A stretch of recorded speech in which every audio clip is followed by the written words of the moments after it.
If you start talking, things will go a lot easier for you. Look, I already told you I'd cooperate. I didn't call for a lawyer, did I? Good for you, but you still aren't telling me everything. I did. I was coming out of a comic book store on the other side of town when you blackbagged me, and that's it. I wasn't anywhere near Mansfield Park. Then how do you explain all of the eyewitnesses describing the exact same person? Oh, okay. That many people saw me? White male, fat, 6'4", chubby, middle-aged, chunky, brown hair, fat. Wow, so a bunch of people called me fat. Not gonna lie, that doesn't feel great. And it just keeps going. Man, I lost 30 pounds since January. Enjoy it while it lasts, because I've heard prison food is pretty calorie dense. I'm telling you, I wasn't anywhere near Mansfield Park today. What do I need to say to convince you? You can explain to me what these were doing in your car. Homie, these are comic books. I've just been saving up a fat stack of books so I could do like a big unboxing thing on my YouTube channel. Ho, that's rich. You mean to tell me you have a detailed explanation as to why you purchased each and every one of these comic books? That's literally what I've been trying to tell you this entire time. Okay then, prove it. Do you mind if I loop them in? It'd make my day. Hey, everybody, it's Ricky from All Sorts of Words. I've been going on a lot of weird back roads in my comic book collecting lately, picking up strange and unusual and sometimes really rare and unknown things. And I've just been stockpiling them, not really knowing when it would be appropriate for me to bring all this stuff to you. Like, when is enough too much for a video where I show off new acquisitions? And when is a stack just not thick enough? So I finally said, to hell with it, I'm just gonna make the video. I'm gonna put everything together and just show you guys just how off the rails I've actually gotten. I've been collecting stuff from movies. I've been collecting some comic book related video games, and even some like comic book store paraphernalia related to characters that I like. The stack in my closet has been getting bigger and bigger and bigger, and I'm finally pulling the trigger. We're gonna do it today. So we're gonna do two things. One, we're gonna sit down and I'm gonna go through all of the stuff that I got, just hold it up old school style, like I used to when I was a guy sitting in a chair, right? But the other thing, aside from my Vampirella cover buys, I have actually read each and every comic book I'm going to be showing you today. So that's really exciting. Hopefully that's a change of pace from all the people sucking off Dave Stevens lately, am I right? Okay, let's go to the chair and start digging through this nonsense. Okay, let's do this. So first thing I got, The Matrix #1. What appealed to me about this is actually a recalled comic book. I believe it was Marvel Comics Group that was supposed to release it, but with all of the school pew stuff that was going on, and the concerns that parents had, I think they saw it as like a connection to something too violent, because I know that it was recalled due to like violent content, but there's literally no violent content in this. Something to note though is that it is the first appearance of the Matrix itself. There are no characters from the movie in this. There's no like Agent Smith or Neo or Morpheus. Nobody like that makes an appearance. It's an independent story within the Matrix. Next, this is Beneath the Planet of the Apes. This is the first appearance of the Planet of the Apes characters, universe, and story in comic book form. If you want the actual real first appearance of the Planet of the Apes, there's a manga you should really look up. Use Key Collector and type it in. I'll stick it right here to be helpful. But this is just the first proper comic books thing in it, and there is an ape protest poster inside. Not in mine. I got the actual cheapest copy possible, so it's kind of like a Batman 181 Batman poster situation where the book can be missing. It is a 1-for-1 retelling of the movie itself, and that's it. It's a real truncated version, so it's missing a lot of like the intense action sequences and pathos that you might expect from the movie itself and an adaptation, but it is what it is. Robert Kirkman's Outcast 1 through 3. This was turned into, I believe, an Amazon Prime TV show. I'll be honest, it didn't grab me. I am a fan of Kirkman. Like, I don't want you to think like this is an excuse for me to shit on Robert Kirkman. It isn't. I'm just not really a fan of this story. I read all 3 issues. I don't know if I'll be continuing. If I can get them for $1 a piece, sure, but otherwise, no. It's a story of a guy that when he was a kid, he dealt with demonic possession. And now that he's an adult, he has found that his blood is like an anti-venom for people who have been possessed. So if you yourself have been possessed and this main character like bleeds in your mouth, you'll puke up the demon. So it's the story in that universe.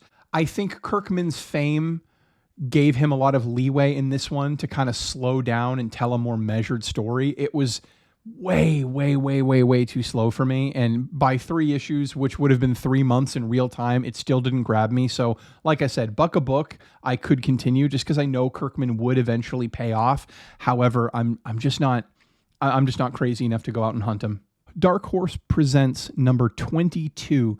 This is the first appearance of Duckman. I was first introduced to Duckman in the Comedy Central cartoon show. They had like a block of adult animation, and it was voiced, the character Duckman was voiced by Jason Alexander.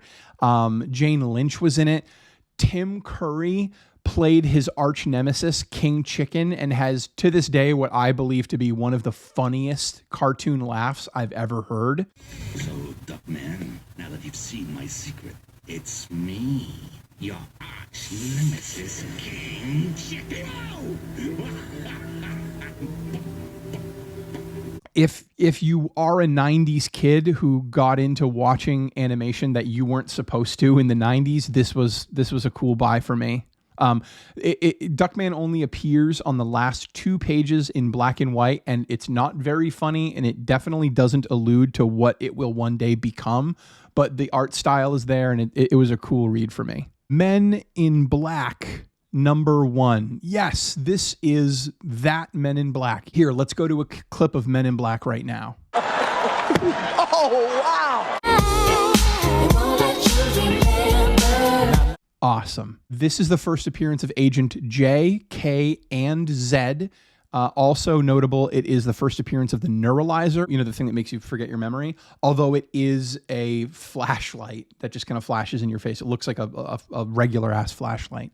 This was interesting because this has nothing to do with aliens, as the series would become and as the movies would become famous for, and this is actually about like a drug cartel who is producing a drug called Berserk. Effectively, for all intents and purposes, it's PCP, but they don't call it PCP, but it's PCP, and it makes people feel invincible. They get full of rage, and then they start like punching and biting and kicking. And so it's the Men in Black stopping this PCP ring. Not a very great issue. Ultra violent, made me wonder where they got the leap to go to aliens and then why Steven Spielberg would get involved at all. But I really did dig it, and it's a great addition to my collection for a 90s kid like me. Archie's Madhouse, number 22. This is the first appearance of Sabrina Spellman, or Sabrina the Teenage Witch. Again, this is another buy from my childhood. I loved the Melissa Joan Hart TV show. This cover, it's goofy. It's like, hey, don't feed the humans. It's goofy and it's ridiculous. The cover, I wish Sabrina was on it. However, the moment you open the book, Sabrina's on the first page. She's the first story. This is a series of Archie stories where it was kind of like Brave and the Bold for DC. It's little vignette stories without context, just saying like, hey, here's something. Do you like it? Do you want to hear more? Even Sabrina's story ends with kind of like a little like, hey, would you like to hear more from me?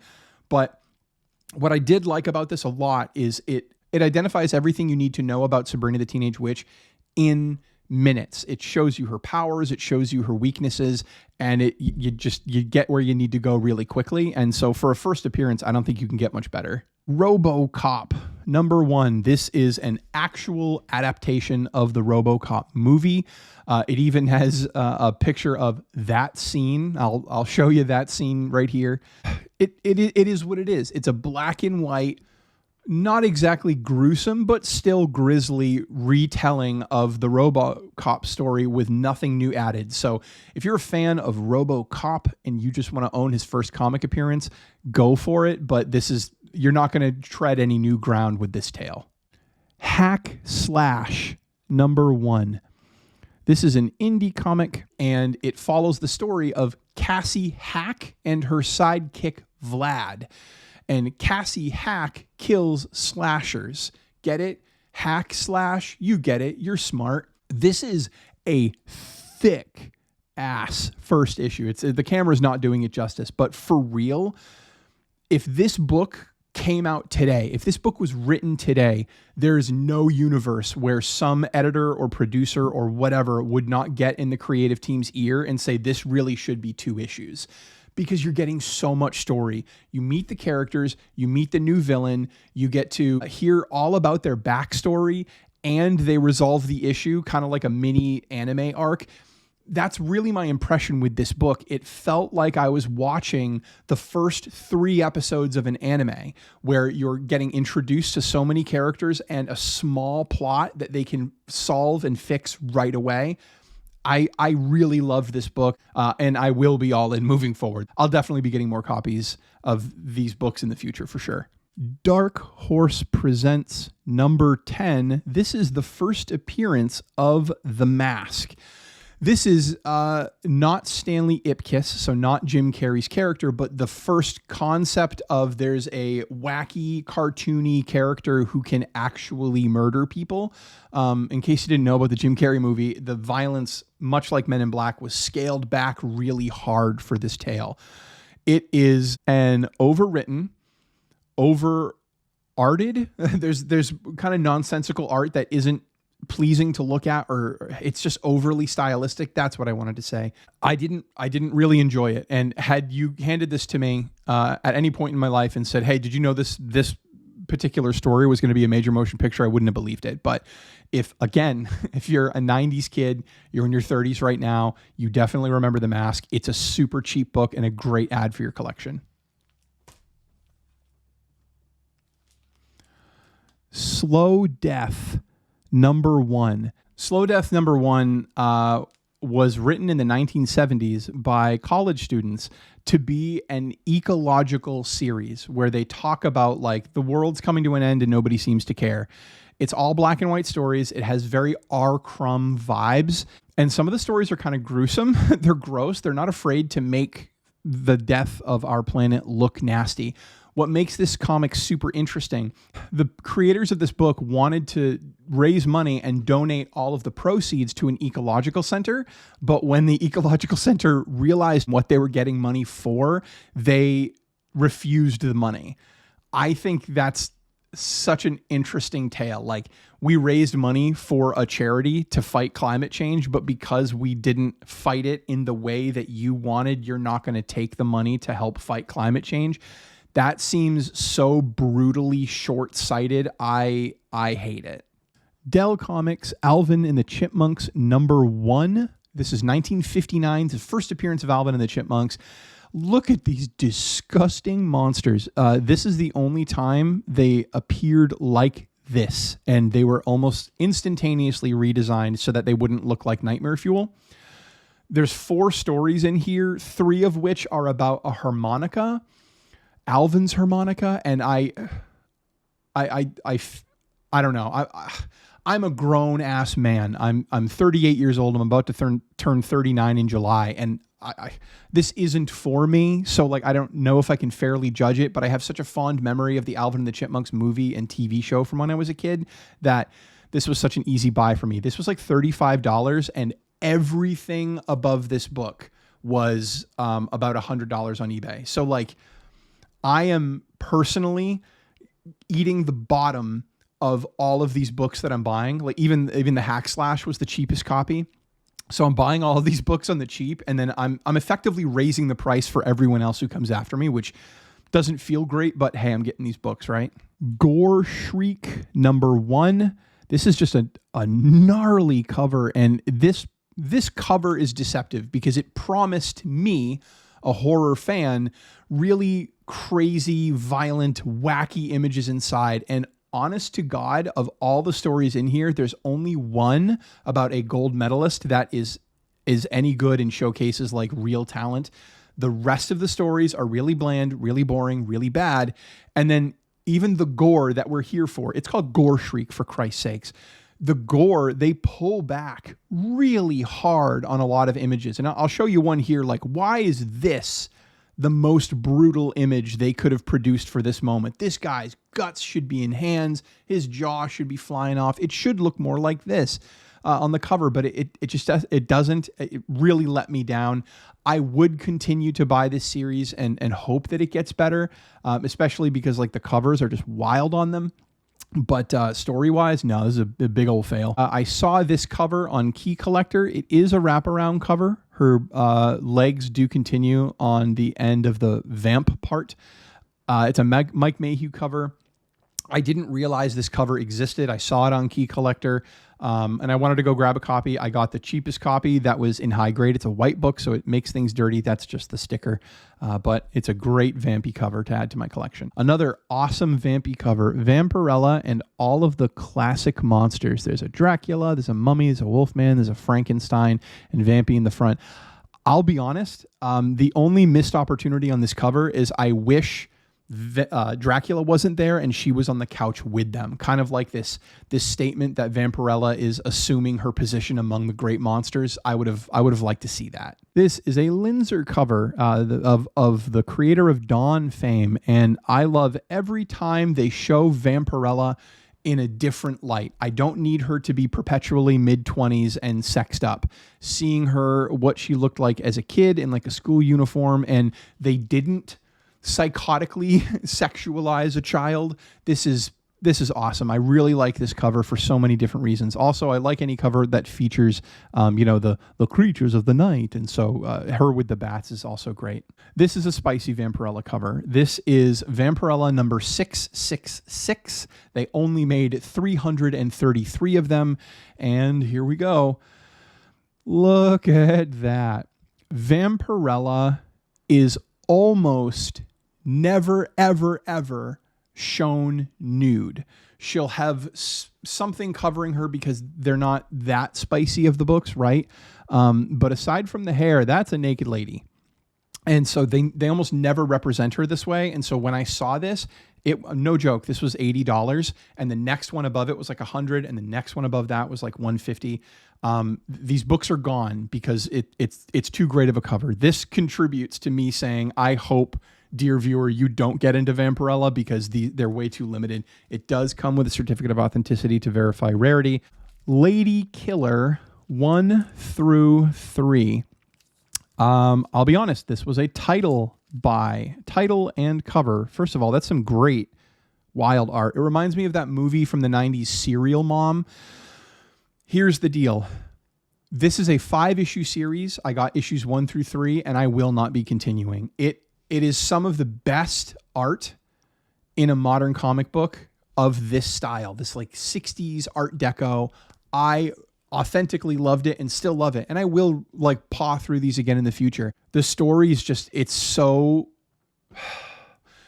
The only way that a mystery works, like a mystery novel, is if the author gives you little pieces of information that eventually culminate into something bigger. By issue 3, which would have been 3 months in real time, that's how I rationalize how slow a story is moving. So by issue 3, there's no new information. She's a hitman kind of person, and she gets these phone calls to go kill people, but like, I don't know anything about the organization. I don't know why she got into it. And if they were saving that for issues 4 and 5, at that point, it's too late. At that point, like numerically, it's a 2-hour-long movie, and I have to wait like an hour and 20 minutes to start to get any information about what's going on. but it's not interesting enough to keep me there. The violence is okay. It's not really brutal. So that's not great. I don't know. There just wasn't enough here to grab me. There wasn't enough meat on the bone, so to speak. So I won't be continuing. However, if you can get this on the cheap, just to flip through it and see the art is stellar. A couple weeks ago, I purchased this book, Judge Dredd Year One. It's a collection of previously unreleased, well, not unreleased. They were only released digitally, like Amazon Kindle style, Judge Dredd stories. So there's 3 books in this one book. Pretty small print so that they could fit them all in. That wasn't good. But I thoroughly enjoyed this. One of the stories was way weaker than the rest of them, but the ones that I did enjoy were spectacular, and I will recommend them to any Judge Dredd fan forever. However, that was Year One. They also came out with Year Two and Year Three. 2 writers are persistent through all 3 books. It's Michael Carroll and Matt Smith. They write books in each of the volumes, but there's a 3rd writer. They always kind of swap out. And I'm telling you, like if these are half as good as the 2 books in Year One that I really enjoyed by Carroll and Smith, I'm going to have the best time in the world. But this is actual Judge Dredd reading. I also got Judge Dredd, the movie adaptation. Can you imagine how terrible you'd feel if you were a writer and you wrote a book movie adaptation and they put the actor's name on the book in big print and yours is this tiny little guy at the bottom? That's not very fair. But the reason why I got this is because it's coming in the mail, and I'll put a picture of it here. I was hoping it would be in by the time I made this video, but there is one other Judge Dredd omnibus book, and then with the Year 1, 2, 3, with that Judge Dredd novelization of the movie, and with the book that's coming in right here, I will have every Judge Dredd novel, every novelization, and I'm going to read the hell out of them, and I'm going to make a really cool video where I kind of break down some of the stories, who the writers are, and why they got released in this way. They were digital-only novels in Year 1, 2, 3, but they proved successful enough that then they wanted to go to print, where usually it's in reverse. So I'm interested in learning more about that. I'm interested in reading them and reporting back. Video games. Judge Dredd versus Death. Well, it's Dredd versus Death. This is the PlayStation 2 video game adaptation of Judge Dredd. I will 100% be playing this. I'm not even going to lie. I'm considering buying like a $200 capture card just so I can play the Judge Dredd games and report back as to being the biggest Judge Dredd fan in the world. Judge Dredd on the PlayStation 1. This is pretty wild. This is a complete copy. Look at that cool comic art on the back right there. Isn't that awesome? And again, this is a light gun game, but you can play it with the sticks. Modern TVs, in case you didn't know, like modern high def TVs like this one back here, they don't have the capability to recreate a light gun. So even though I do have a PlayStation 2 hooked up literally right in there, and I could play this, and I will play this, I can't get the light gun functionality out of it. And so light gun games with controllers are historically pretty awful.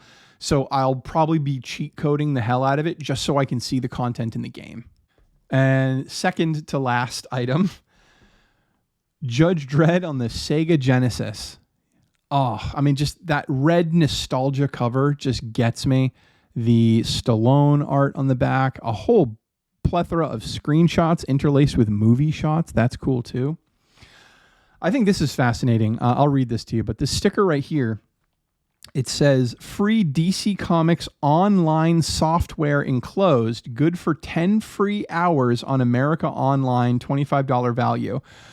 I don't know if that means in here there was like an AOL disc with DC branding on it, but I'll have to do some more research and educate myself. I don't know what that information means, but I'll definitely report back when I do. However, what is really cool about this is it is complete. you're thinking to yourself, oh, Judge Dredd, who cares? Ricky, shut up about Judge Dredd. So it's a complete manual. It has Justice League Task Force advertised in the back, but this is the best part. My guy did future Ricky a solid, and he included, well, I'm assuming he or she or they included all of the cheat codes for the game. Oh, man. So I have a hacked SNES Mini with almost all the Super Nintendo ROMs on it that I could fit. I know Judge Dredd's on it. So now I can take this, sit with it on the couch, pull up my modern TV, my modern software, and play the game with cheat codes as God intended. Last, but so not least, this is a no smoking sign for Judge Dredd. Attention, citizen, no smoking in this area. It's original art. He's like smashing this cigarette down this kid's throat, grabbing him by the throat, right? He's rendering judgment. That's his punishment. Why is this special? It's just a one sheet piece of paper, right? Oh, look at that. It's a sign meant for comic book stores to denote their hours. And the fact that it's a Judge Dredd branded comic book store sign, I had to have it. I found 2 copies. One was like $80 on eBay. It's still up, I think. They did send me a lower offer, so if you want to get one yourself, send them a lower offer. They'll take it. But this bad boy was only $30 because it's got like a... where's the corner? Yeah, it's down here. It's got like a little crunch on the corner, but like, get the hell out of here. I don't care. It's a paper product that was given away to stores for free to be used. The fact that it was never used and it's still in any condition is just way too cool. So I'm trying to find a way to display it where I can like flip it throughout the day really easily. So if anybody out there has any suggestions or ideas where I could do that, please let me know. Put a link in the description of like what I can buy on Amazon or whatever, and I will happily display this in the background of my videos. Bonus item. I did a little bit of research and I found that laser discs are the exact same size as records. And so I got record holders on Amazon for like $11 a piece, and I can put laser discs of my favorite movies and display them on the wall. And I've found that a lot of these laser discs have original or promotional art that they don't use on DVDs and stuff. Not here. This is different. But this is my favorite movie in the world, Steel Magnolias. No, I'm not kidding. This is actually my favorite movie. If anybody ever cares to know, I will rant and rave about how this is the best writing I've ever experienced in a movie. No, I'm not kidding. And so I got this one. But for all you comic nerds out there, look at this. Stallone, Judge Dredd. In the future, one man is judge, jury, and executioner. So I'm going to put these on my wall above my bookshelf. That's where I'm going to put them up there next to my Moby Dick print. And I love this. Now, if you love this, if you think this is cool and you're a 90s kid or an 80s kid, laser discs are dirt cheap. And because they were in such low print, they only made the most popular movies. So the Back to the Future collection is beautiful.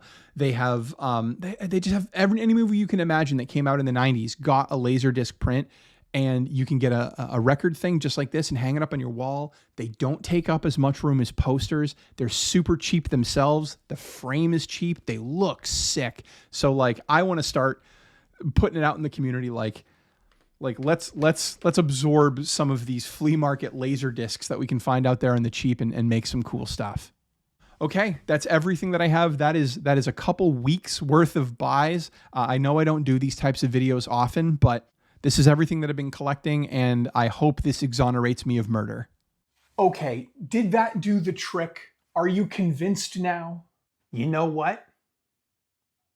I believe you. Oh, thank you. Can I go? Yeah, you can go. Finally. Only there's one more thing. When we checked the trunk of your car, we found a butcher's knife covered in blood and a cardboard box filled with men's fitness magazines. Ooh, yeah. Yeah. Ooh.